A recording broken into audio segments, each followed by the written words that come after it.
You've said a quote, though, that I think is really powerful, which is there's no historic society that has looked like us that didn't have a revolution.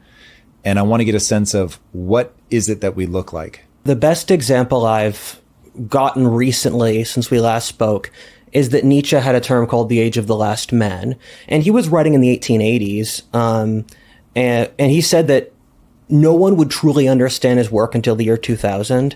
Really? And yeah. Whoa. And so the Age of the Last Men is in the 21st century, and it's a society where he said the West would be dying because it would push envy and crabs in the bucket and lack of ambition and conformity to a point where there wouldn't be space to live. People would not be procreating. The West would not be able to survive. It would be the most dangerous period in our history because it would be so complacent. And it's really interesting when he frames the Age of the Last Men that all these things which we see as moral are actually profoundly immoral, because there's lots of things where not doing something is immoral, and we're a society where we're not doing a lot of things. And so I think we're a profoundly sick and endangered culture. So what are the things that we're not doing that we should be doing? Traditional human societies, and I want to sort of set a frame for this, where our cultural frame as a society is like 30 years. We can pull music from the 80s, and we're still running out of 80s music. And we can't go back further. The furthest we can imagine is sort of World War II. But at the same time, the scale of human history is thousands of years around the world. And if you're only looking at us, you're going to think we are less than 1% of the human race. And every other society in history had vastly different social norms than us on a variety of things. So we've gotten rid of having a coherent culture, which is a really big deal that no one thinks about. When you pass on things through generations, the nation is a generational inheritance. And we've thrown that away. And that includes the religion, the social structure, codes of politeness, a national identity, a sense of honor. And there's a series of beliefs that practically every pre-industrial society has that we don't. And we sort of, I mean, this is a huge topic I'd be happy to unpack, and we've got several hours, but we don't realize that this is not the end point of humanity. We're an insane aberration of a bunch of variables thrown together. I think it's worth going in so that people can have landmarks as to what exactly is going on. So writing about what a shared myth is something I've been focused on recently, getting people to understand that we all live inside of a frame of reference, that we tell ourselves a story, and that we can't even agree anymore on what America was founded on, like whether we are a profoundly racist culture that is just about colonialism and slavery, or whether we have created the most prosperous nation that the world has ever known. Like we have both of those stories being told at the same time, and the fact that we don't have anything to share, I think, has profoundly problematic consequences from a divide the nation up standpoint. So I'd love to hear, what are some of the landmarks that you see? What are the things that like specifically are dissolving that you think are problematic? And the line of questioning started with, what are we not doing? So what are the things that we're not doing that are problematic that have led to those things? You gave me a lot of interesting conversational threads, and so I'll pull out a few of them, but I don't think I'll have to get to all of them. One of them is, so people know Jordan Peterson for his pundit career, which has gotten quite popular, but I think Peterson's most important work is something no one noticed, which is Maps of Meaning. Yeah, fantastic book. Yeah, it was such a hard read. It took me like 2 years, but I finally completed it. And it's so intelligent because he's looking at human neurology and biology and all these different things and saying, how come countries will die fighting over their religion? How come two countries are willing to go to nuclear war over something? How could anything be important enough for that? And the thesis is that humans have to sort of build frameworks of how we interact with the world or maps of meaning. And these exist inside our neurology, where we have to interface with good, evil, higher, lower forms, a variety of things just to function as an actual human being. And that's very important. And another thread I want to pull at is there have been multiple myths about what America is over its history. The first one, which came about after the Revolution, early 19th century, was America was a republic. Then, with the mid to late 19th century, America was an Anglo-Saxon, British nation.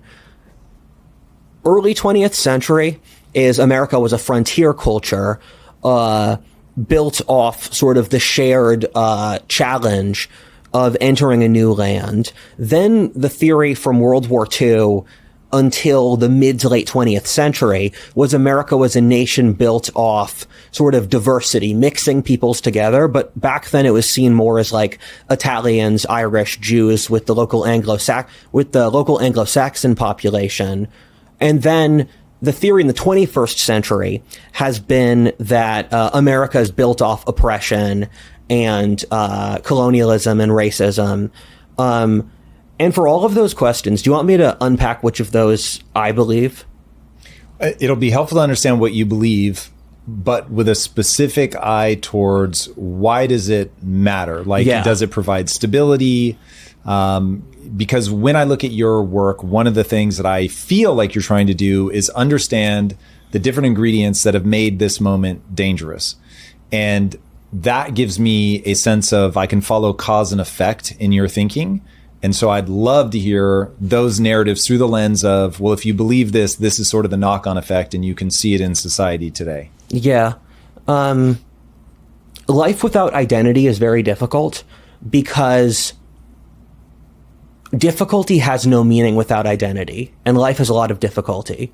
So if you have no framework for who you are and what you stand for, you're kind of just going to float around and the world's going to feel empty. And I think that's a huge issue that the entire society has today. And every single attempt to build identity has been destroyed. And this is going to sound like it's a conservative talking point, but if this was a murder, we have the gun. The guy who did it claimed he committed the murder. You see the body. And I don't know, you have witnesses, and that's that the Marxists explicitly set out to destroy the unified culture, and that's what thinkers like Marx and Gramsci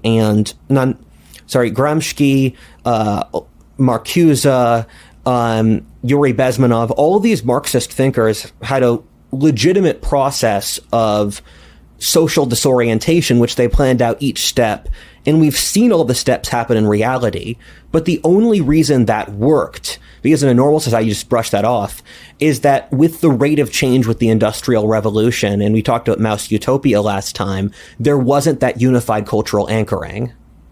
Okay, so we've got explicit attempt on the part of the Marxists to go in to leverage essentially the rapid rate of change to know that people are going to just try to make sense of that world. And while they're doing that, we're going to slip in all these confusing, conflicting notions. So it's going to be hard for them. Now I'm using my language, but it's going to be hard for them to even leverage a heuristic of just mapping to somebody else's thinking to say, oh, at least if I just follow them, I have clarity. Now you're following somebody who's very eloquent, very erudite, and yet they intentionally have woven in these beliefs that are contradictory. And so now you are parroting something back, but you don't necessarily understand it. That speaks to a point I made in the video I just recently wrote and I'm about to record today.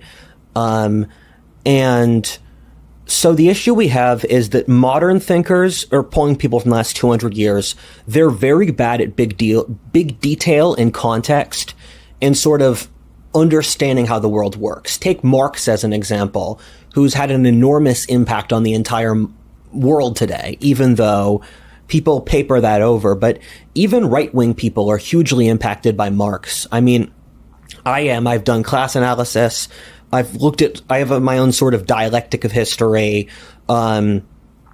Marx built the idea of sort of splitting history and society into different principles and jostling them together But Marxism is built off all these assumptions like, if everyone is the same, which is not true, if history has a direction, which is not true, if the state can socially engineer people, which is not true, if there has to be a rebellion of the proletariat, which doesn't actually have a government system, which will result in utopia, where you've added together 10 logical assumptions.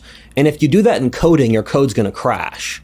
And so that's what happened with society. So last 200 years, we're really bad at understanding how things interconnect, where we can understand things that we can prove with science very easily, sort of material shifts, like how the weather occurs or genetics or whatever. But we're very bad at using sort of wisdom to figure out what it actually means. Meanwhile, the thinkers before then, from like, the ancient world, the medieval world, they often have pretty good sort of like total world human experience wisdom.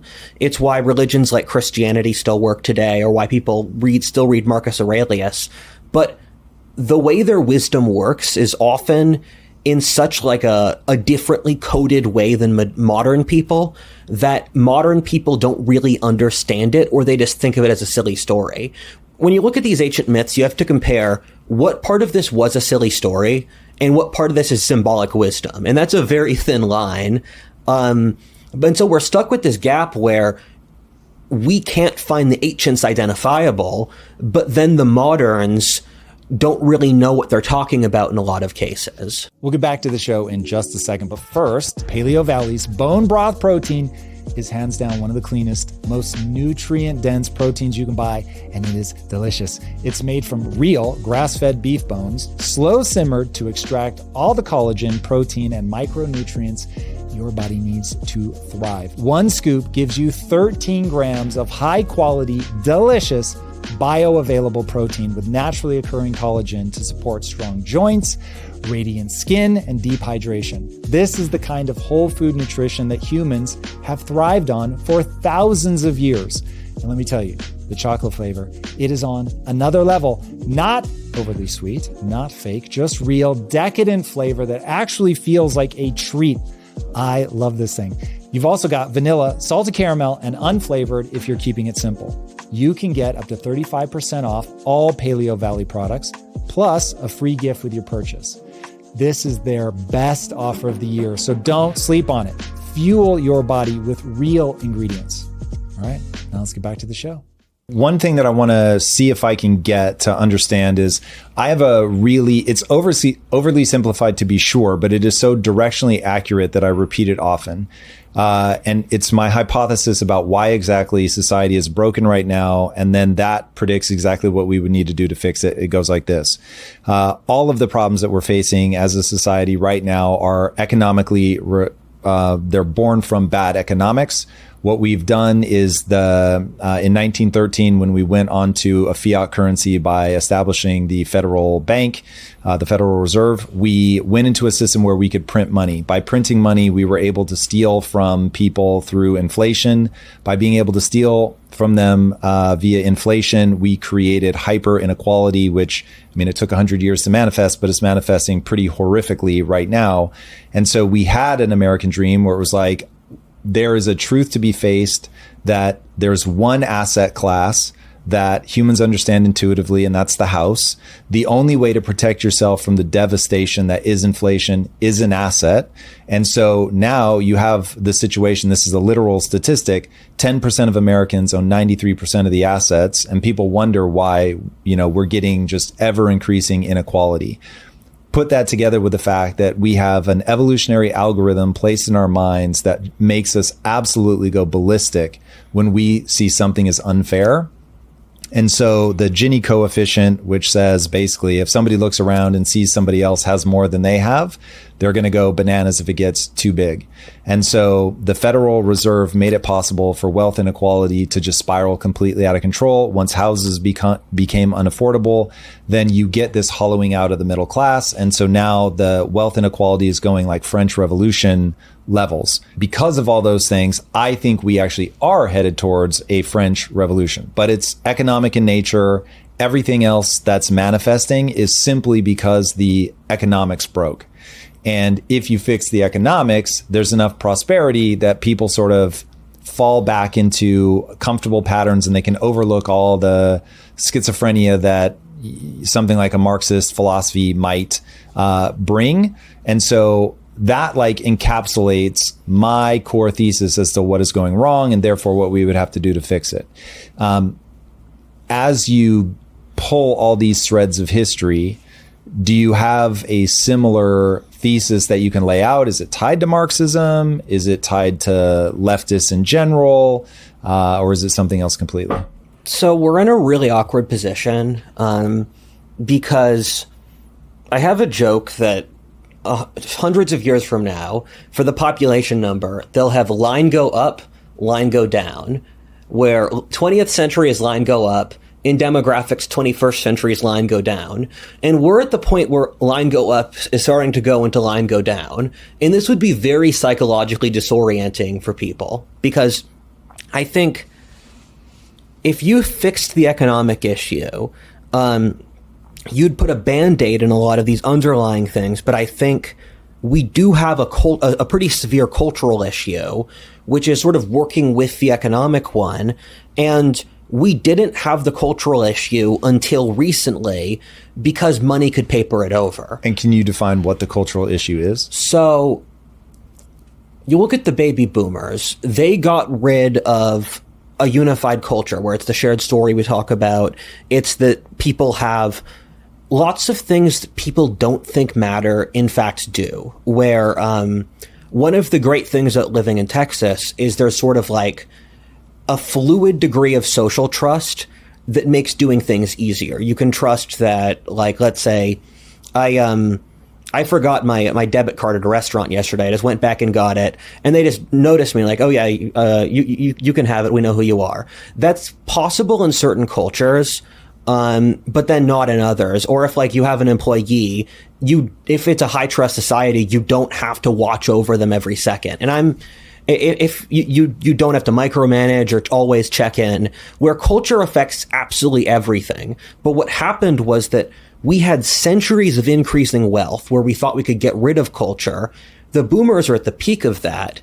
Then the death of culture, also chicken and egg, a lot of variables. But once you no longer have a culture with things like the federal government's responsible to the public, you shouldn't print infinite money because that's bad form and it's going to hurt people. Now they're just so greedy that they're going to do it anyway. So would it be wise to define culture as the way you mean it, informal rules that are passed on from parent to child, person to person, without necessarily being documented? Yes. So anthropologically, culture is sort of a net sum of how a society operates. It includes a government system is dependent on culture.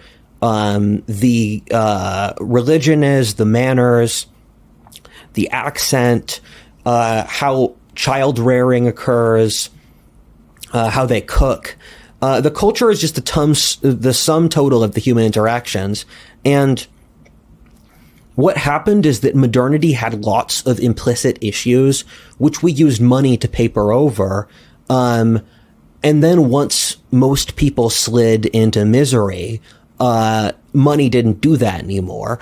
I mean, as an example, we don't have, we have lots of very sort of sloppy social rules in our culture. Equality is one. Equality is just not an accurate depiction of reality. And you can believe in it as long as your society is wealthy enough that you don't deal with these conflicts. But then once you get to a place where one person gets to make their bills and the other person doesn't, all the pleasant notions sort of become very costly. For example, globalization worked in a world where the pie was growing for everyone. But in a world where that isn't true, you then realize other countries aren't on your side. Does that make sense? 100%. Okay, so we are no longer transmitting via culture ideas that keep our society strong and stable.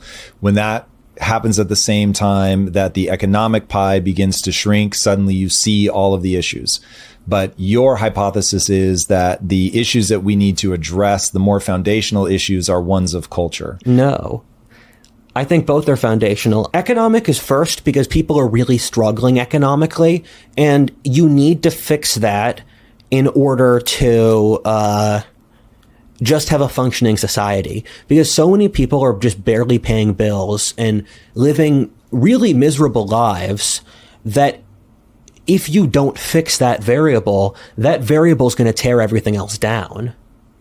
Okay. So this moment brought to you by economics, problem number one, and then culture begins to be problem number two. Now, if we start getting specific about culture, you were talking in the beginning about Marx, that Marx has had a huge influence on the right and the left, whether they want to acknowledge it or not.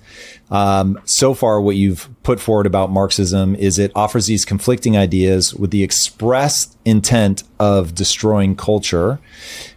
What I want to know, assuming that I've gotten all that correct, what is Marxism hoping to accomplish by destroying culture, and why is it so influential? Those who lack wisdom lack wisdom. You don't know what you don't know. And a lot of people don't know a lot. In fact, we all don't. In fact, we're all infinitely weighed down by the things we don't know. And Marxists have a tendency to sort of see half-truths. I could talk about the neurology of that because there is a neurological scientific argument.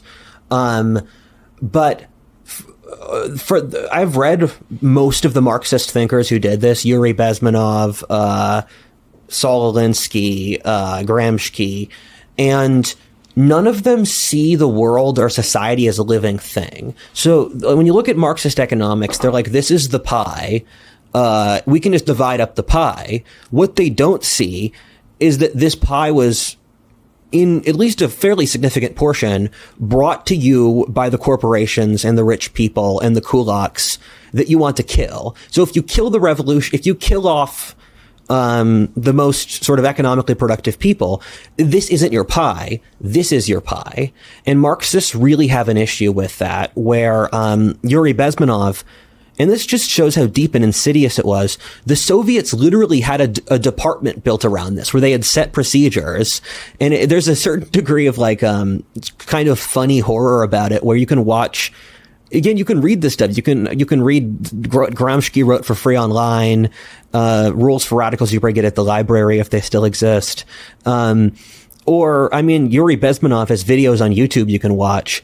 And the Soviets came to the conclusion, if we kill the religion, we can kill the rest of the culture.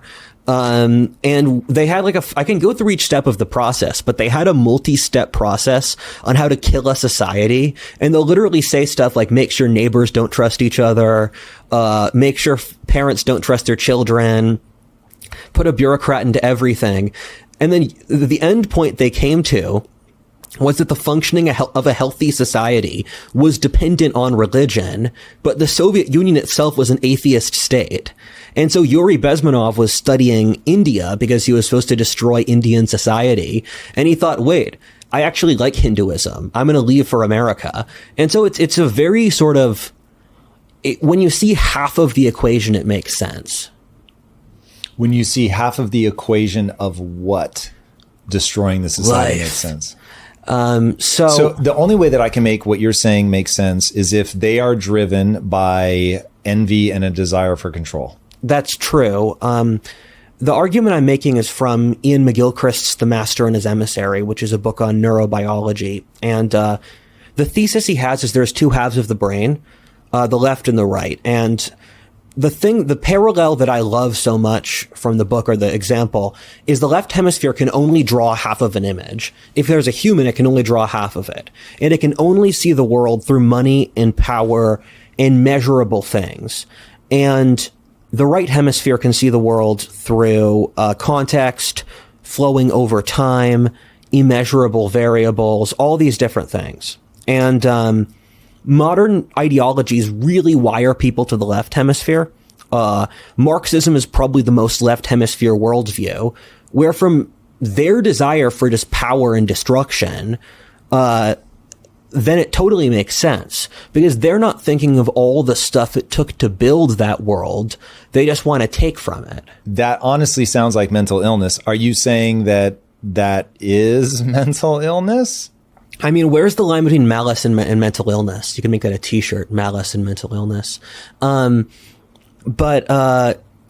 Well, I can actually answer that. So I'll be interested to see if they still overlap for you, if they're separate. So the difference between malice and mental illness for me is if you're mentally ill, you are no longer mapped to what is real, whereas you can have malice and still be mapped to what is real. So Genghis Khan had malice, but he was mapped to what is real. And so as much as I would not have wanted to live anywhere near Genghis Khan, he did give us the Silk Road. He did unify things. He was very shrewd at leading, conquering, all of that. So he clearly understood cause and effect quite deeply, but he had a lot of malice. Then you take somebody who's mentally ill and they may be legitimately confused about how the world works. They may hear voices. They may be unable to process certain data points. And so to your point, they literally can't see or experience a fundamental piece of what's actually happening. And therefore are always, even if they have good intentions, they're always going to misplay the world because they are blinded to some of it or they hear things that aren't there. Jordan Peterson has this four-sided sort of matrix of you deal with a difficult situation. You can either fall to hedonism, nihilism, totalitarianism, or rise to heroism.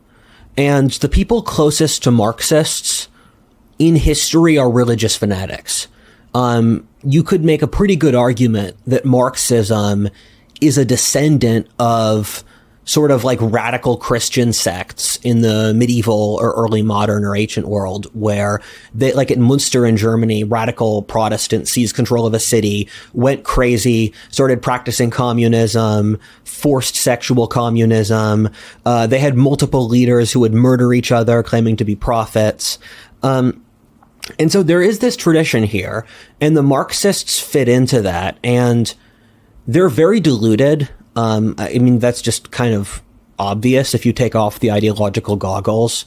And modernity creates lots of mental illnesses, though. I read this book from the World War I era, where he was going through all of these different things. It's interesting to see an author even a century ago state it, because like when I was growing up, lots of moms were scared to let their kids play outside, or they'd walk their kids several blocks to school until the end of high school.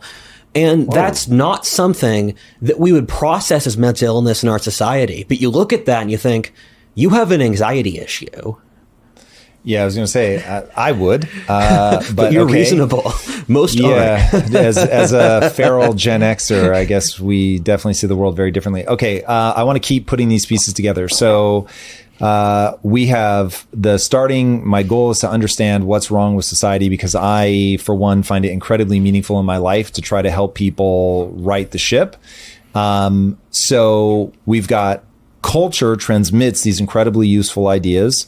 Culture has ceased to transmit these incredibly useful ideas, partly because there is modernity is helping people form certain types of mental illness. The one that you focused on so far is, and I obviously first called it the mental illness, don't mean to put words into your mouth, but Marxism, where what's happening is they're only seeing half the picture because they are so left brain dominant, using McGilchrist's breakdown of that. And so they are obsessed with envy, power, money. And so their worldview naturally springs forward from that.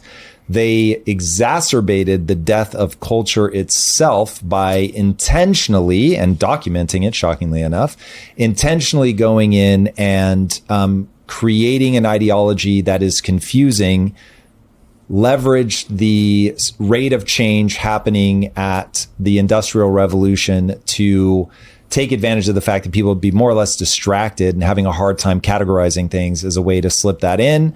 And so now you accelerate the death of these traditional things that were being passed on, that were in some ways holding society together by transmitting these ideas. Now, this is now me totally leaping forward with the prediction that your statements have made so far would be that now, given the rapid state of change due to technology and especially AI, we're going to go through another revolution of sorts, third industrial revolution, fourth industrial, whatever you're going to clock it as. But AI is going to usher in a rate of change that's absolutely unparalleled, and already seeing people like Mamdani rise up and see how much energy is going over to that. That seems to fit in with what you're predicting, especially given that you said economics is the most foundational. You did a very good job articulating the chain of logic there.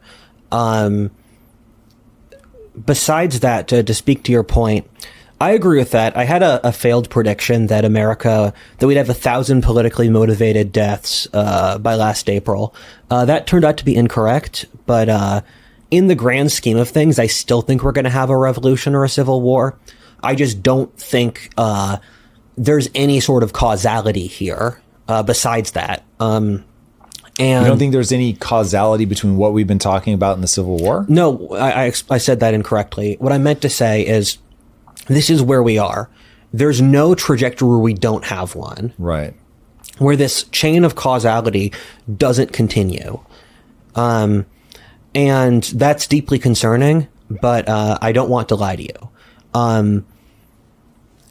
It's interesting as well to see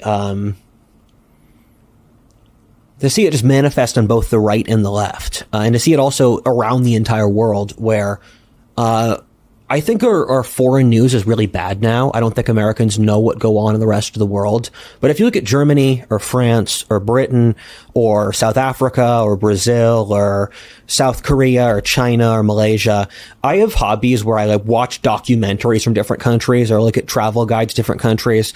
In all the issues we have in America are occurring in all of those countries. It's really remarkable to see how unstable so many global governments are. Do you see connective tissue? Of course. It's, we spoke about this last time on the podcast. There's various historic cycles that predict that the world goes through these sort of cyclical patterns, where the mid-17th century, nearly every country on earth was having a civil war and an external war, often with plague thrown in. Same thing as the mid-14th century. So these things happen, or like the Roman Empire fell at the same. The Roman Empire's crisis of the 3rd century occurred at the same time as the fall of the Han Dynasty. So these global trends are sort of synced up. And I predicted that it would be a global crisis a few years ago because these trends it's the same causal variables in each region of the world. Okay, so I'll give you the breakdown that I think is happening right now. I'll tell you why I think that it's connected to the other places. Let me know if you see something I don't. To me, this is purely about the economy. And whenever a currency is debased, whether the Roman denarius and you're just chipping away at the silver, or whether the US dollar and you're money printing ad infinitum, what you end up doing is the average person cannot save. And I think it's an immoral decision that people make because the people that are doing it know the average person doesn't understand investing. They don't understand how to escape this. And it puts them into a mechanistic situation where they will get poorer over time. And so anytime that you put people in a position where they cannot save their way to success, they cannot pass their wealth on to their children, you break a unspoken promise that, hey, work hard, be disciplined, don't eat the marshmallow now, put it off till tomorrow. All the things that basically religions have been telling us forever. This is how you win in this survival crafting game that we call life. And it's like once you mess with the underlying economics and you can no longer go mine the ore, find the gold, whatever, and build your stable society, pass things on and feel like you have been justly rewarded for your efforts, you stop putting forward effort. And once you stop putting forward effort, then things begin to break back down. And so if you have, like we do right now, where people are like, oh, Tom, what are you talking about? It's no big deal that we're money printing. All the countries are money printing. Yes, motherfucker. And that's why we have problems in all the countries, because you are breaking the physics of the way that this game works. And the second you break the physics, like people are not being honest about the fact that we have algorithms that run in our brain and they are evolutionarily placed. And when you build the game, you have to build the game around the algorithms that are going to run in the human mind. And so we get into these delusional periods largely on the back of success. And I would be very interested to see if most of these repeating cycles happen just on the back of big debt. And big debt is the answer to, hey, things are going great, print a little bit more money. And then you just get caught in this needing to print to keep it going. All of your economy becomes a Ponzi scheme. And then finally it hits a tipping point, it breaks. And to your point, line go up turns into line go down. And that's why you're going to see this stuff happening in a whole bunch of places all at the same time. Because if you are in a globally connected world in the way that we are now, in the way that we were in the moments that you're talking about, once that debt gets out of control, like it's going to spread like wildfire. Hang tight, because if you run a business, this could be the most important 60 seconds of your week. Here is the reality. By the time you hear about a supply chain issue, a tariff change, or a cash flow crunch, it's already cost you. Revenue's gone, time's wasted, and momentum is shattered. You cannot afford to run your company in the dark. That's why over 41,000 businesses trust NetSuite by Oracle, the AI-powered business management suite built to give you real-time visibility across everything that matters. Accounting, inventory, HR, financials, all in one platform, one dashboard, one truth. NetSuite does not just help you track problems. It helps you see them coming. With AI-driven forecasting, automation, and global visibility, you get the power to pivot fast. Right now, get your free business guide, Demystifying AI, at netsuite.com/theory. The guide is free. Just go to netsuite.com/theory. And now, back to the show. Or the best history of economics books I've ever read is The Great Wave by David Hackett Fisher. You should read it. It's like 100 pages. And it goes through correlating the history of inflation over Western history with the history of political crises.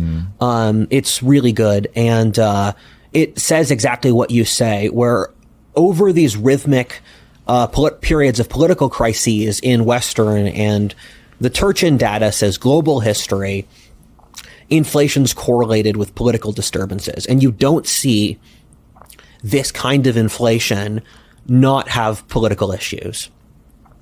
We talked about last time, French Revolution, 30 Years War, Black Death. I would connect the cultural issue with Mouse Utopia. I think the political and revolutionary whatever crisis is of economic origin. I think Mouse Utopia is of cultural origin. Okay, so Mouse Utopia speed run for people that don't know it. If you create a situation where the mice have everything they need, plenty of space, plenty of food, they end up imploding. They end up stopping having children. They end up killing each other. It's wild.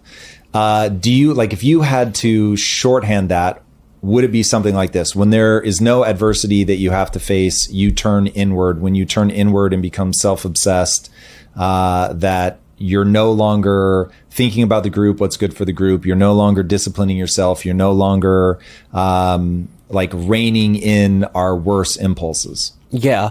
What you said earlier is true, that a lot of these previous cycles, because empires come and go, there have been lots of times the world has ended over history. It's just the world was the world they knew.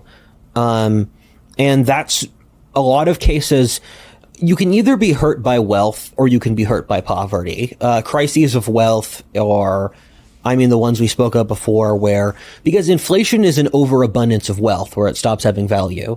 Crises of poverty are situations like in Africa in the 19th century where you have mass famine and migration, or the Huns, the barbarians coming out of the grasslands because they need to conquer outwards. As I like to say, you're going to die anyway, so it's better to die rich than poor, where you're going to have problems no matter what you do, but it's better to have more interesting problems.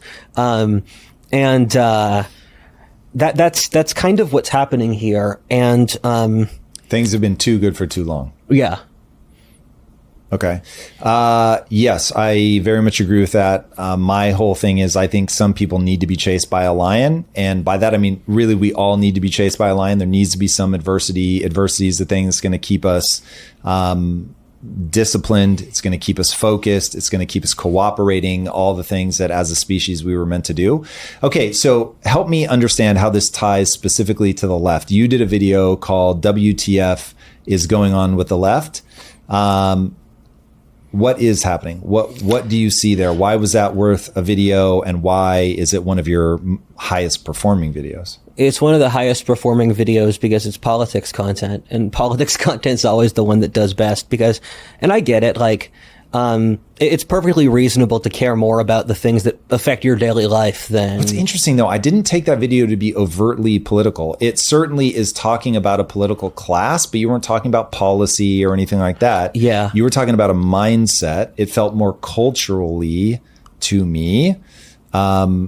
Did that one feel overtly political to you? The reason I say political is that when I make these videos with... you met Merrick and my editor and whatever, I subdivide the videos by subtopic. So I'll have the political subtopic, I'll have the anthropology subtopic, I'll have the history one. So I jump between them. So in my internal mental, I put all modern things in the political category. Got it. So I put everything like incel revolution or that video or will America have a civil war in the political box. So that's why I say it. You could move the categories around and I wouldn't care much.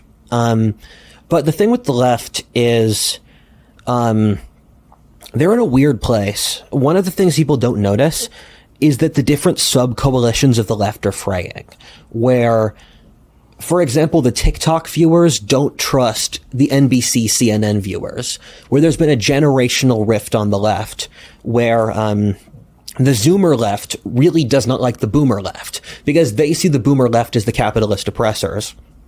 So they've stopped listening to their paymasters at DNC, and then instead they follow accounts on TikTok and Instagram that have no factual basis. So they are the people who are turning up the throttle for violence. And it seems nearly every day, at least in my feed, leftists are calling for violence in one form or another.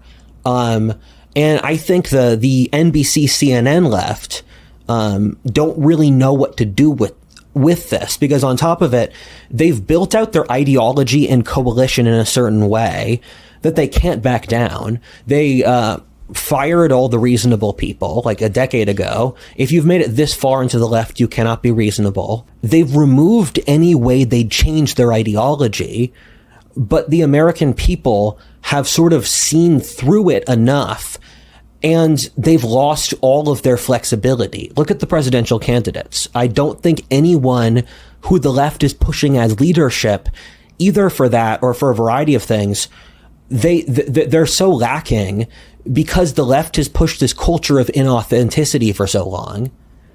That's their core issue. So if their core issue is pushing an agenda of inauthenticity, would becoming authentic solve the problem? Like, this feels, I don't know how to make that. As I said that, I thought I should take that back. They have lots of core issues. I shouldn't say that they have one. They have several that are eating them alive. But I mean, doesn't this really go back to, if you were right in the beginning that this is a Marxist thing, that was the first thing you went to when I asked my first question. And then I said, okay, this all makes sense if and only if that group is driven by envy and a desire for control, and you added power and money to the equation. It's like, okay, yes, that all makes sense to me. When I look at the far left, there are plenty of people that I wouldn't put into this box that would self-identify as left. But when I look at the far left, they don't make sense to me until I clock envy. Once I clock envy and control, like, oh, they just want to be in control, and they want to be in control in a like spiteful way of, I want to tear this down. I want to stop people. They don't have a clear vision of what they want to build. It's a like against movement instead of a for or a building. If you were saying that was a problem, I'd be like, yes, that maps what I see in the world. Does that seem accurate, or is that a misread from where you're at? So the reason I said inauthenticity is I was thinking, what's the core issue with the left changing strategy? And the issue is they live in such an artificial world, they can't relate to other Americans or know what they did wrong. They're in an artificial world because they're telling each other a story about what's happening that isn't accurate? Because their way of life is in direct opposition to what humans would normally do. Where if you're in an environment where men have certain biological urges, women have other certain biological urges. If you're in a society which doesn't let you think about them, you're going to constantly be feeling a sort of internal jostling between your social performance or your internal self. Or in the left, they have enormous amounts of aggression and hatred, but they say that hatred is the worst possible trait. So on top of that, they've cut out any sort of new ideas or even aesthetics. There's no good new left-wing art because they've sort of cut themselves off from everything that's not ideology. So at this point, they're just so deep into the cult, and the cult has so much programming that they can't program themselves out of the cult. Out of curiosity, so I like this idea of biological urges. I think that one of the things, as somebody who came to politics very, very late, I felt like I was the kid saying the emperor had no clothes. Seeing people say that men and women are the same, I was like, you guys haven't been married. Like, there's no way you've been married and think men and women are the same. So on this, I take a very nonchalant approach of that, like, if you're building a worldview in a way that's detached from things that are self-evident, you've got a problem. So are the urges that you're referring to largely sexual in nature? Are they about aggression? Like, what would be the clear distinctions that a sane, grounded person would make that the left is failing at? In the pre-modern world, you had a concept called natural law. And America was built off the concept of natural law, where it was sort of lost between the American and the French Revolution. The idea behind natural law, and it stems back originally to the Greeks, but it was codified in Christianity, is the structure of society and the legal code should be a representation of the real world. And so when they were doing various things, like setting up the American Constitution, they were saying, we're going to build this system working with human nature. And their idea was, we're going to work with God's reality, because if you lie against it, you're going to get punished. And so when they set up the checks and balances, their idea was that humans are naturally greedy and selfish. So let's make a system where if humans are greedy and selfish, it works for the society in general. And that's same with capitalism, with science. You're working with an accurate understanding of human nature. And the reason that basically every other society besides us had sexual norms is because of natural law. But it's not just that. That would be a simplification, where social class is to agree natural law, same thing as a legal structure, same thing as how a society wages war, where St. Augustine had the principle of just war, which was there are certain conditions under which war is okay and others where it isn't, because they had a sense that there's human nature, and it's best to work inside the sort of like the range of human nature, because you'll actually get the result. And so what the left does is they just shot natural law and then laughed at its corpse, where they just have no concept that there is human nature to work with, where do they really believe that, or is that one of the bullshit ones that they throw in to confuse people? So I think they actually believe it, because they would make so many better decisions if they did believe it. So I'm reading a really brilliant book now called Modern Times by Paul Johnson, and it's a history of the 20th century. And it's talking about the Soviet Union, where they kept on making all of these staggeringly terrible decisions. And partly Stalin was literally a criminal before he got power, so he has sort of that backdrop. But at the same time, Stalin shot all of his officers right before the war with Hitler, or 80% of his officer corps before the war with Hitler, because the Soviets thought hierarchy doesn't matter. You can replace the officers with sort of like privates. But in reality, the most important variable for a successful military is a strong officer corps. And so he shot all the people with experience, and they didn't think about how are we going to pass on the human knowledge between these two. And he shot them because he thought they weren't loyal. Yes, because Stalin went through phases of paranoia where he just killed people. He killed off like a dozen different groups in Russia. And each time he thought they were going to be his rivals. But in the process, he killed Russian society because he killed off everyone who could have been productive or helped Russia, where they went through they killed off the rich first, then they killed off the kulaks, or the independent farmers. And keep in mind, this is just a generation after the end of serfdom. So all of these people were new money. They would have like a few more cows or a tiled roof. Stalin killed all of them. It's one of the most horrifying stories in all of history. Yeah. Because you're just imagining, like, I'm from rural Pennsylvania. It's like, imagine going into a town and just killing off all of the most respected members of that town. And most of the time, the other people in the town don't dislike them. And you're just destroying the society. And it speaks to your mental illness point that if you were in the Middle Ages and you had an understanding of human nature and you wanted to wield power that brutally, you'd be like Machiavelli, where Machiavelli has this highly structured and logical sense of when he's going to be brutal. And Stalin is just like, kill them all. And that portrays they actually believe it. Or same thing as importing immigrants. If you know enough anthropology, and even left-wing anthropologists agree with that. Hold on. Let's go back to that, because that's a really interesting point, and it's hitting me weird. Okay, so what I just heard you say was, hey, Tom, as proof that these guys really do believe that it's all blank slates, generals, the same as a private, doesn't matter, kill them if they're not going to be loyal, just promote the next guy. Do you think that the first order of what drove him to do that is paranoia, or a belief that everybody's the same? What anthropology has found is that culture varies a lot, and it's very deep.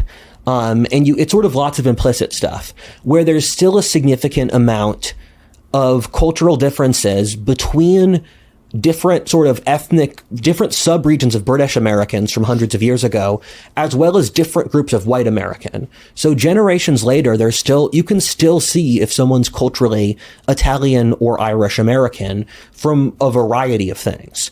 And so culture is very deep, and the vast majority of it's unconscious. And so when the left does a lot of things, they're acting out sort of very complex subconscious beliefs, which have sort of been transmitted to people unconsciously, where children pick up all the elements of their society's worldview without being taught it sort of directly, where a child will know, for example, that their society values equality a lot because people in that society just won't brag, or they'll be uncomfortable with stating one group is more successful than another group. So people act out very complex psychological principles that they don't understand the full implications of. And so Stalin's first motive was paranoia, but then inside his sort of deck of logic was everyone's interchangeable. Okay. Yeah, it feels like mental illness is a key ingredient, but that is very fascinating. I never saw Stalin through that lens. Stalin being one of the most terrifying figures of the 20th century. Okay, so we've got the left. They believe that everybody's an interchangeable cog. This is one of the things that they actually believe. And that is certainly creating the problems. Why do you think that this is gaining so much steam right now? It's gaining steam for the economic issues you describe. But why does that push people to the left? So bad times bring radicalization. That's just a consistent principle. And that could be religious fundamentalism. It could be radical nationalism, leftism. I read this really fascinating book called The Psychology of Socialism by Gustave Le Bon, and it was written in the 1880s, and it's absolutely insane. He totally nailed the left psychology back in the 19th century, and it's one of the most prophetic books I've read in my life, where I wrote all of the predictions he got right, and it filled 2 pages. And he said that the core demographic of the left is sort of mal-educated people, where our education system overproduces midwits, where we teach people non-useful skills, and then the economy doesn't have jobs to pick up for that. So there's this huge lag in sort of overeducated people who are taught to believe they're more important in the world than their services are, and they are the people who drive the left.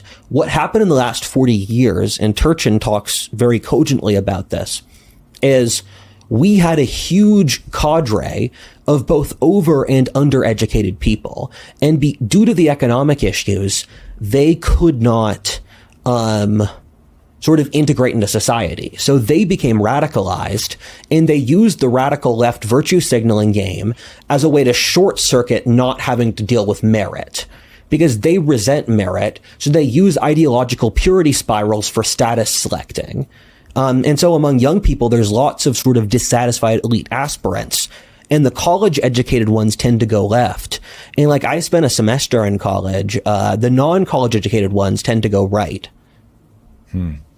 Okay, so we've got this spiraling up of what's happening on the left, overvaluing what they've achieved and what they're going to offer to society at a time where we're having economic woes. How is that manifesting politically? Like, when I look at the left, what I see are people that are using, I'll say, is empathy the right word? Compassion, sympathy. maybe closer.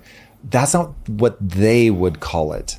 So I don't think, maybe you see something I don't, but I see them as fighting for the oppressed all the time. Like, these people are legitimately having a bad time. Somebody's got to stand up for them. We've got so much, to whom so much has been given, so much is expected, and they're going in, they're trying to help people. But it does not appear to be birthing a better world. It seems to be creating this, what Gadsad calls suicidal empathy. And for me, zooming in on the things that worry me about the left are authoritarianism and unchecked immigration. What do you see manifesting in your understanding of the left and all of these predictions about the left? What does it have to say about those two things specifically? So, the West was built off Christianity, and the core sort of emotion of Christianity is love. Envy is the shadow of love. So they think they're doing Christian love, but they're actually doing its opposite. Because when you love someone, you accept their issues for what they are as a person. And when you envy someone, you look for issues to tear them down. So they've created a mask of Christian love to show its opposite. And the thing we're seeing is just, so you watch the woke commercials, like the Jaguar one or whatever one they're doing now. And you think, a group of people greenlit this. You could put 10 people in a single room who did not think there was a problem here, and that speaks to a real disconnect between them and the rest of the world, that they have these highly enclosed places where they constantly ratchet up ideological extremism, and they don't, one of the core issues the left has is they don't have self-regulation mechanisms.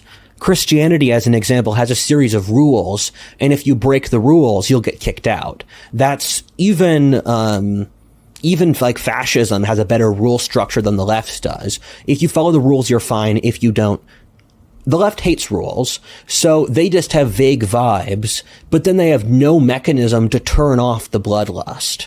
So that's what happened in the French Revolution, which was 5 years of just mobs in France eating each other, and it was the snake eating its own tail. So the left is stuck in these, where if you don't show your purity, you're kicked out. But purity to vague rules? Because you're saying they don't have like the specific... It is purity to vague rules. Like, none of it makes sense. It's all contradictory. And they're using the contradictory to prove their loyalty. Where every single thing the left says, they also believe the opposite. And it's George Orwell articulates it very well. And so they don't really have rules, and their standards get more and more extreme, but in the process, they purge anyone who would realign them. So they're just getting crazier and crazier, and anyone who would have told them no was kicked out 5 to 10 years ago. Okay, one thing I've heard you talk about with the left, and my earliest like step into what's going on politically, what's going on culture war, was I was interviewing Heather Heying. This was like 5 years ago, and I said, "This sounds like basically a female mode of living, pathologizing." Yeah, and I've heard you say similar things about there's a feminization of culture.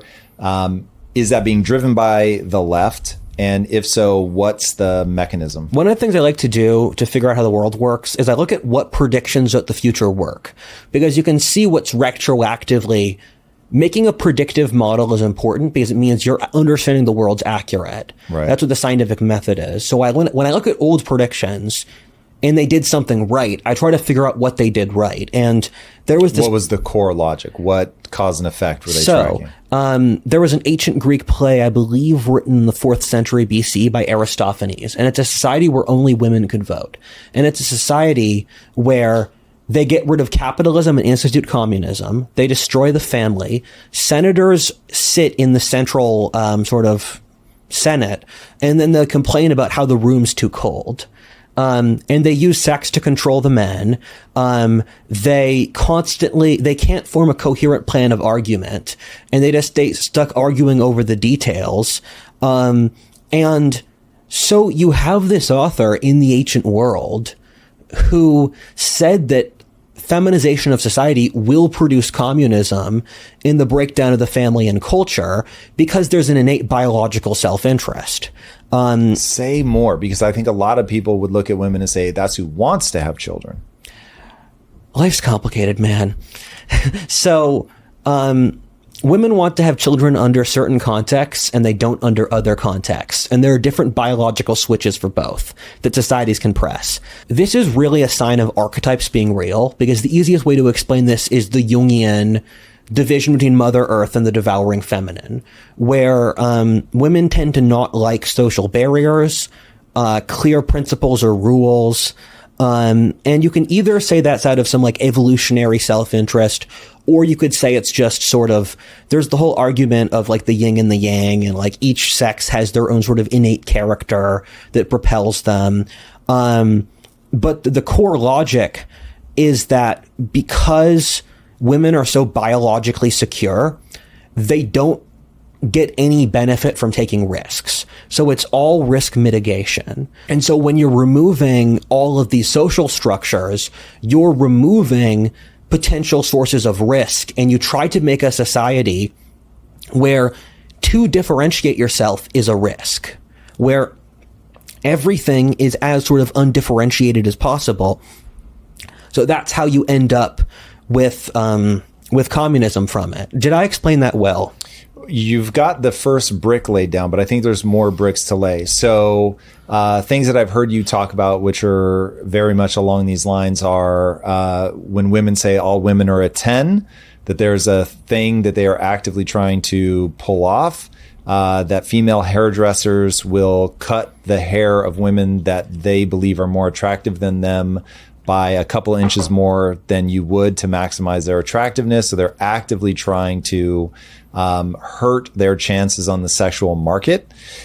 So it gets to this idea that women are playing a very different game from a masculine perspective. I recognize it. I see what you're talking about. I see that in women. But I don't, even now talking with you, I don't know that I fully understand the end game that they're playing for. There's a great book on the topic called Warriors and Worriers by Joyce Bennison. Warriors and Worriers? Yes, it's on Audible. It's very good. And it talks about the negatives of female psychology. And it's funny seeing this middle-aged, I would guess leftist woman write such like a cutting and good critique of toxic femininity. And it goes through a lot of evolutionary psychology, where, as an example, unhappy women attack their family the most and then are polite to the outside society. Look at the modern West, attacking our family, polite to the outside society.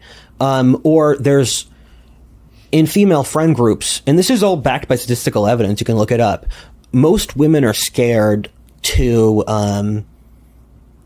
succeed lest their friends like them less, where that's a very toxic dynamic. Or intersexual competition, which we spoke about, of hairdressers will cut the hair of women that are more attractive than them a few inches shorter than women who are beneath them in attractiveness. Or in female social settings, the not having the implication of equality is considered socially very dangerous. And you look at modern society, what's happening is that the bureaucratic machine of industrial civilization likes this feminine equality mechanism because it stops anyone from rising up and challenging it. It's a highly useful mechanism to keep the public in conformity. So that's why they're pushing men bad, because only men could rise out of this.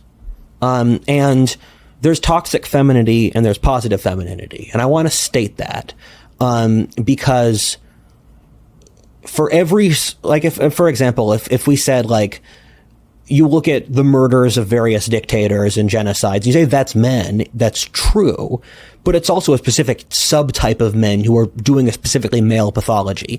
And it's comparable with pathological femininity. And the core issue of that is the abdication of responsibility, where because the cost of child rearing is so hard, that you have an incentive to abdicate responsibility, to let go of costs associated with basically having this little person attached to you for 20 years, where you're physically incapacitated for months. And so if you look at the left, it's all the abdication of responsibility. If you want a single place where the left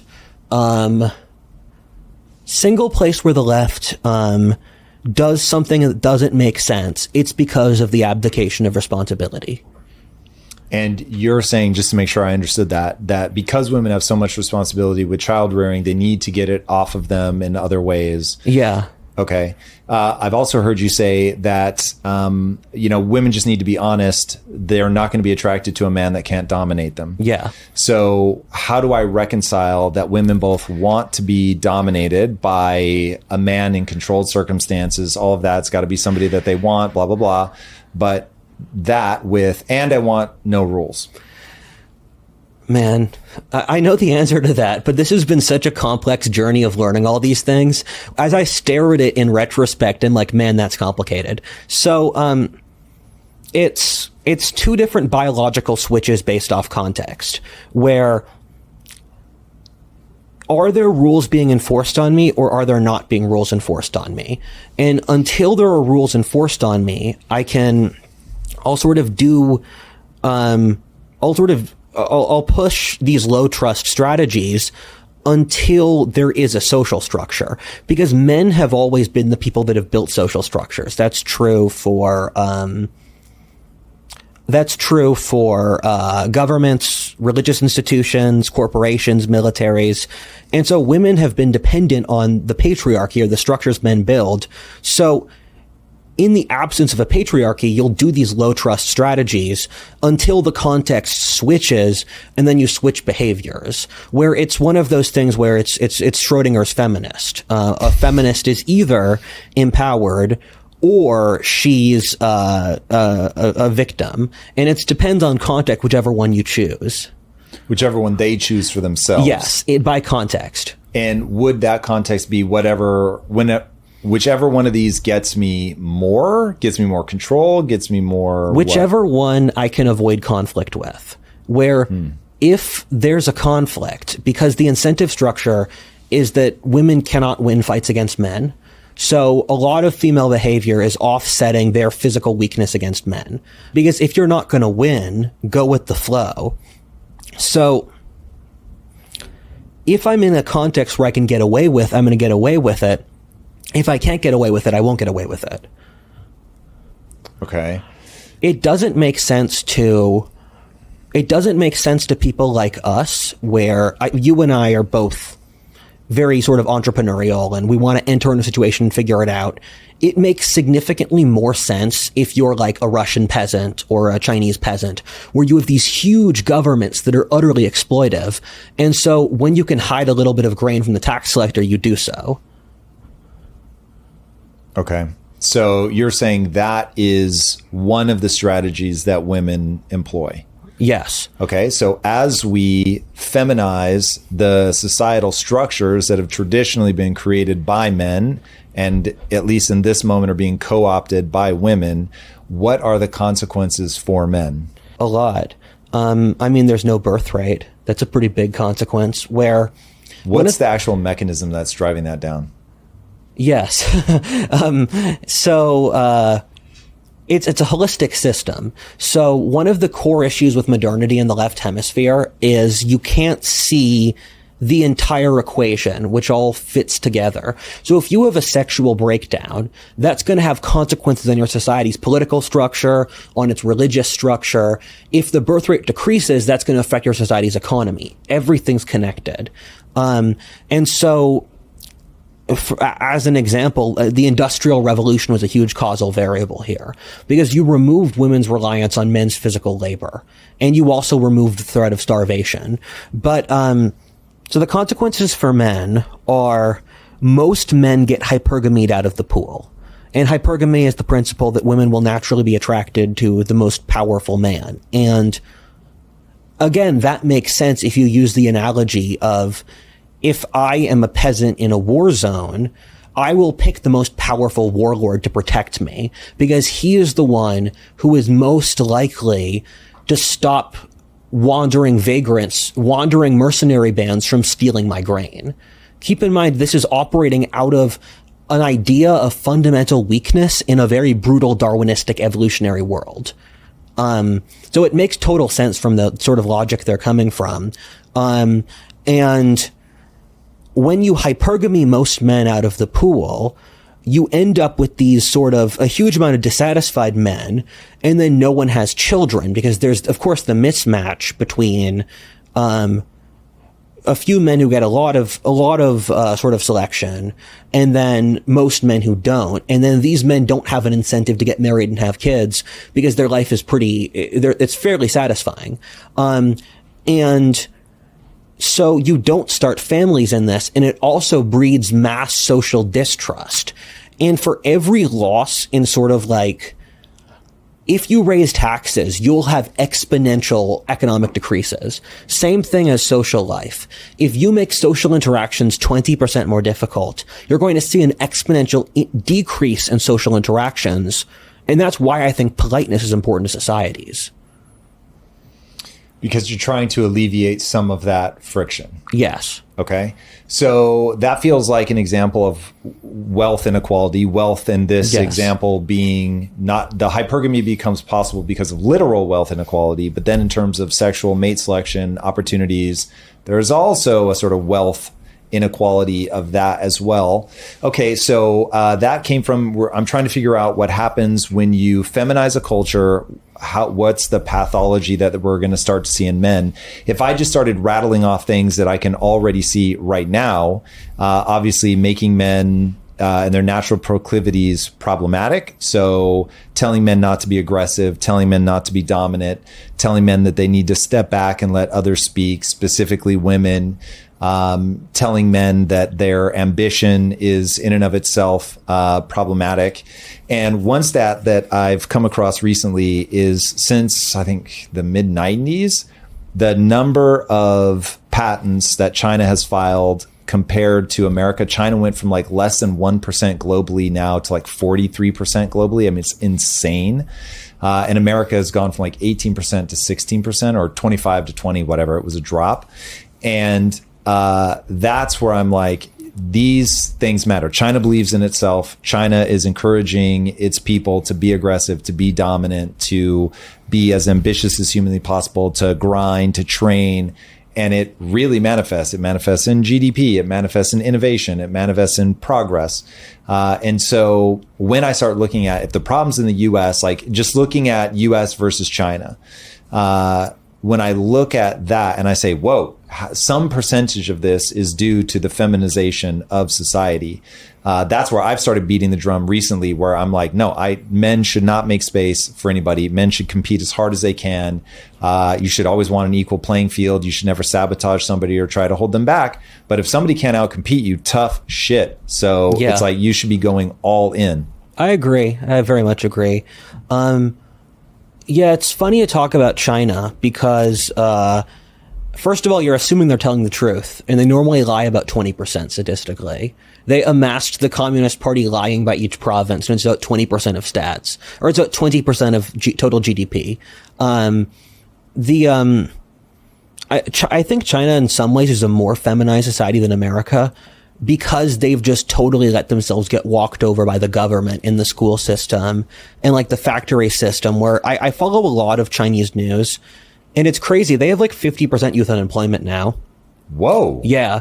They have a litany of issues. They've had lots of failures of major corporations. There have been protests across the country. Xi Jinping has said a lot of just like, you should literally prepare for war. And they like having really sort of like explosive rhetoric. And people like to say that, but at the same time, the book I'm reading about the 20th century, people said that about Hitler and Stalin. And it's totally insane to speak back to your earlier point that people tried to appease Hitler. The British gave back a quarter of their fleet to Hitler to appease him. And you don't get Hitler to compromise by giving him stuff. These people have no comprehension of how predatory actors operate. Or the Western media was just writing glowing reviews of Stalin and Mao, who are even worse than Hitler. They killed like twice as many people at least. And so we just are so naive, and the only way to fight players like that is to sort of bring out our own masculinity, because appeasing monsters is not going to work. And that's it's just a dangerous worldview. And I think there's an element of just, there's lots of very insidious, dark, I think, instincts in there. And yeah, I think it's more dangerous than people think. It's more dangerous from a Thucydides trap perspective. It's more dangerous from a look at even China can collapse if you allow that kind of thing. What do you mean by that? It's dangerous on a lot of levels. I think because we're developing a lot of godlike technology now between AI, genetic engineering, the space technology, new forms of weaponry, sort of like predator drones. I'm probably forgetting a bunch. And this technology would require a lot of masculinity to master because we've let the genie out of the bottle. We can't go back. And so we have to sort of grab Jormungandr by its tongue. But we don't have the will or the energy for it because we've destroyed the same masculine impulses that would allow that to happen, where there's all of these external threats. So when you destroy masculinity, you're destroying the very thing that would allow your society to reset. I just also think China is very dangerous because I think they are significantly worse than we believe. I think we're going to look back on the things going on in China now and realize that it was like the other totalitarian regimes we slept on. I think they're probably doing very dark things that we don't know about. That would not surprise me at all. I think the big thing that's going to come out about China is that we don't understand that there's a very big difference between Deng Xiaoping and Xi Jinping. And when Mao finally died, and I don't think people realize, you've talked a lot about only having lived in the 21st century. I was alive when Mao was alive. So I'm like, this was recent. And he was killing people by the tens of millions. And when he died, finally, the CCP woke up and was like, okay, hold on. This is horrific. We don't want to keep going through this. And so Deng Xiaoping makes his famous quote, it doesn't matter if the cat's black or white as long as it catches mice, and being rich is glorious or wonderful, whatever he said. And so the thing I try to always remind people is, hey, capitalism is so dope that when the communists decided that they wanted to lift hundreds of millions of people out of poverty, they turned to capitalism, literally brought over Americans to teach them how to capital. And that was what brought them out. But then when Xi Jinping came into power, they didn't realize he ended they had term limits, because they didn't want to have happen what happened with Mao to happen again. And yet Xi Jinping was able to reclaim the Communist Party, make himself supreme leader. But I am hearing, and I can't validate this yet, but I am hearing rumblings coming out of China that Xi Jinping may be losing his grip on power.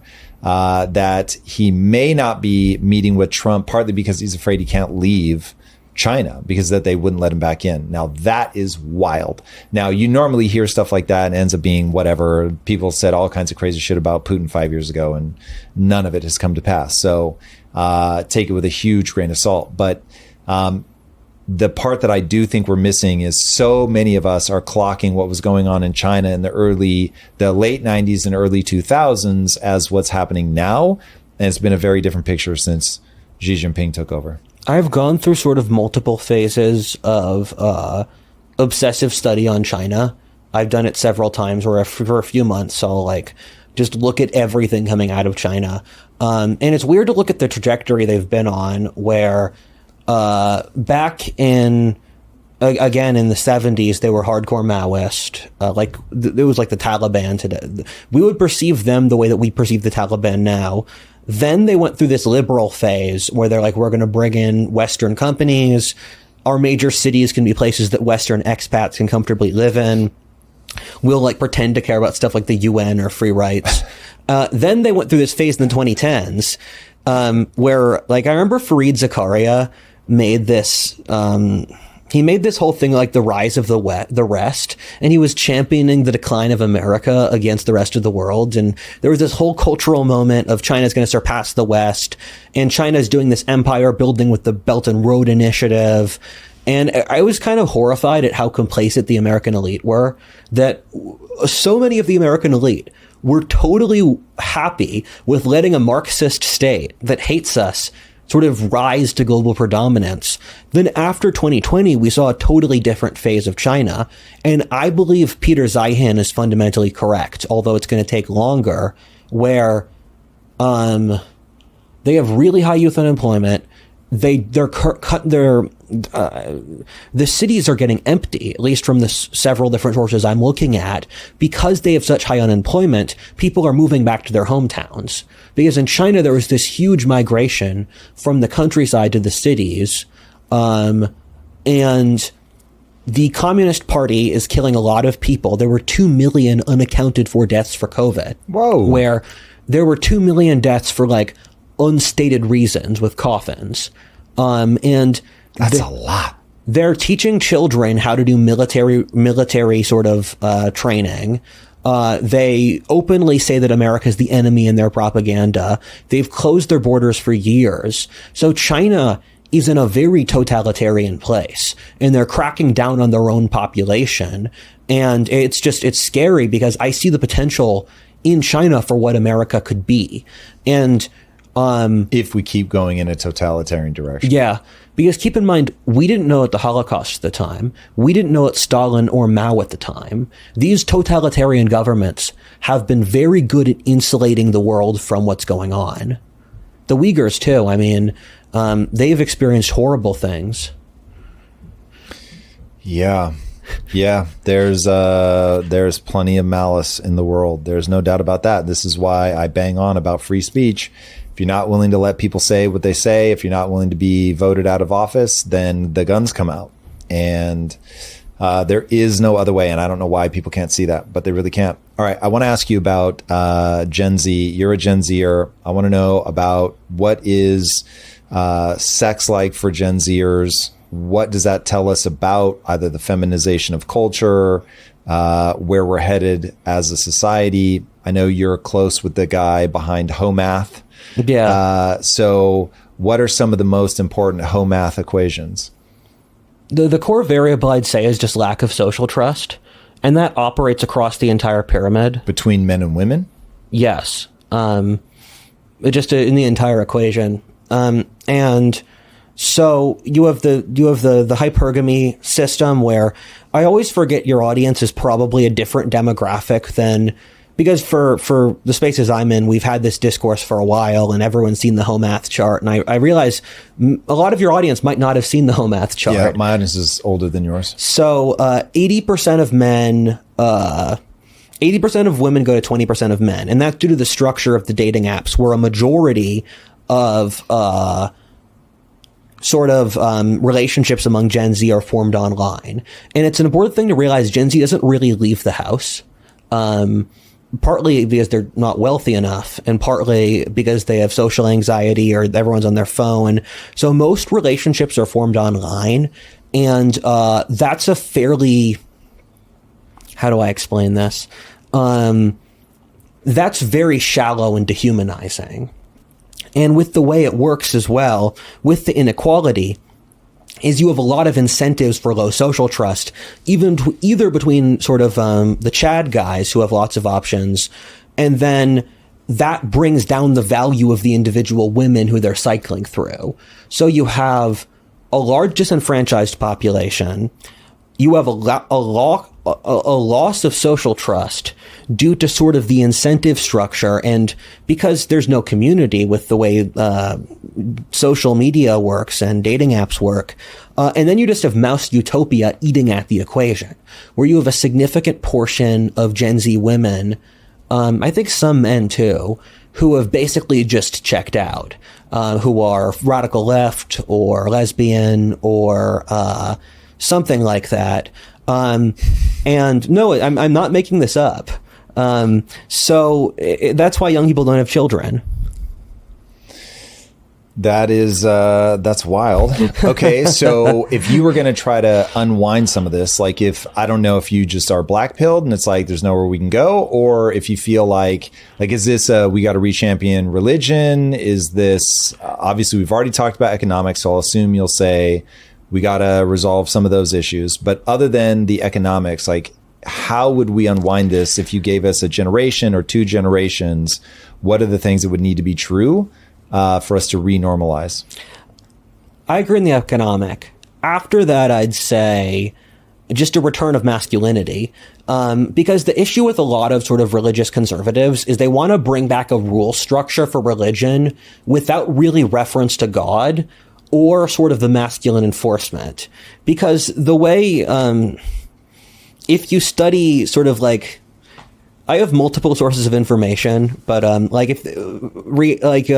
conservative authors of a century ago or ancient wisdom would say that the first step in this is to increase masculinity, and then that has a frame for femininity, because masculinity is based off respect. Masculinity will create a frame for the feminine to basically live inside of? Yes, exactly. Okay, sorry, you were about to think, I think you were about to go into more detail on that. Please explain. So the masculine sets the frame, it's like iron, and the feminine's like water. It flows through the frame the masculine sets. And so this is why women don't build social institutions, or why they don't sort of drive the course of human history directly in the way men do, but they do drive it indirectly. And there are exceptions like Joan of Arc or Catherine of Russia. And so just trying to enforce religious rules without masculinity means no one will respect them. But I'd say 2 things. First, increase masculinity, because like, how do we do that? Like, eat more fucking Brazil nuts? Like, what are we doing here? Yeah, it's a difficult question, because industrial civilization solves so many of our problems. But we're going to have a lot of problems very soon. And the masculine is doing and the feminine is being. And so when men do things that garner respect, because the masculine is formed by respect, and the feminine is garnered by love. So women will love men they respect. But the issue is that in our current society, we make it nigh impossible to produce men that women respect, because the feminine group sort of herd mentality is envious that other women may get men they respect. And this is my mate suppression video. So they stop men from rising to positions of respect. That's wild. Give people a quick primer on mate suppression. It's a great video. Thank you. So this is one of the very twisted parts of human nature. And one of the things I've learned in the last few years is that we think evolution's simple, and we think that life is sort of it's rational, it fits in a spreadsheet. But life can periodically be very twisted, where you've got the fungi that go into an ant's brain and eat it and take control of the ant. You have horrible diseases that spread through, like syphilis is pretty twisted. And mate suppression is one of the most twisted biological impulses, where it exists across both sexes, but it's more heavily a part of toxic femininity. And it's the impulse to hurt other people who are potentially doing better than me by lessening their fertility. Jesus. And examples of it include, I mean, there's so much of this stuff when I was growing up. I mean, the second point I'd say for fixing the sexual duality is you have to stop dehumanizing men, and you have to stop dehumanizing children as well. Because when I was growing up, like, there were people had pressure to put their kids in after school programs, and if you didn't watch your kids play all the time, you could have the police called on you, or there was the whole thing. Like, there was the government passed a bill, you had to put in a certain type of car seat to have children, and it saved an amount of lives I could count on one hand, and it stopped like 200,000 births because the cost of having the car or the seat for that, people couldn't afford it. And if you want other examples, socialism is taking from others, putting it in the central pot. It's just, or trying to make silly rules about like silly dating rules, or like when people make silly rules, they're normally for mate suppression, because if the rule doesn't serve an actual purpose, the purpose is to hurt you. That is a very dark place to end this interview. Rudyard, where can people follow along with you? Check out my 2 channels, WhatifAltHist and History 102. And thank you. This was a wonderful episode. Dude, you are a fascinating mind. Every time I have to recheck your age because I am aghast each and every time.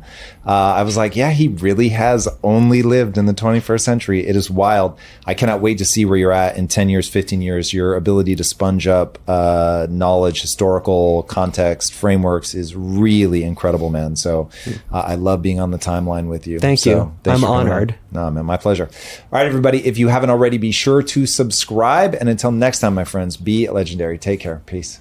If you like this conversation, check out this episode to learn more. I'm looking at America and I'm saying that we're really going through something. We are in decline. I would use even more dramatic words than that, but I don't want to get trapped in a linguistic game. Okay. So I'll just ask, do you think America is declining on any meaningful measurements? I would push back.